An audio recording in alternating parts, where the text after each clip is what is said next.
Mājaslapā bojājumu ieteikšanas rīks, projekta īpašnieks un izstrādātājs AS sadalas tīkls. Ja mēs runājam par šo projektu, tad šī projekta mērķis ir efektivitāte. Atteikšanās no bojājuma tālruņa, kura kapacitāte bija ierobežota, nodrošinot to, ka bojājuma pieteikšana un izsakošana notiek visu 7 dienas nedēļā, 24 stundas diennaktī. Un tas ir viennozīmīgi šis projekts veicinājis gan komandas izaugsmi, gan digitālās prasmes sabiedrībai.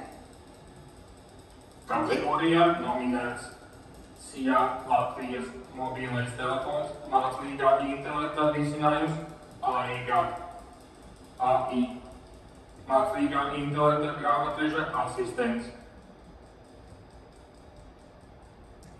Jā, šī mākslīgā intelekta risinājums tiešām ir grāmatveža asistents, kur izstrādes mērķis bija izveidot pielāgotu un drošu mākslīgā intelekta risinājumu procesa automatizācijai un darbinieku ikdienas darba efektivizācijai. Un tas aprēķins, ko ļāva ietaupīt šī aigas ieviešana, bija tiešām vērā ņemams.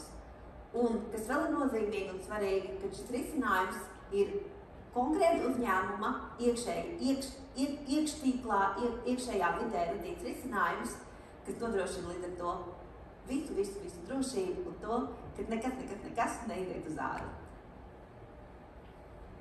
Kategorijā nominēts TEK interneta TV valsts pakalpojumu biznesa procesu digitālā transformācija.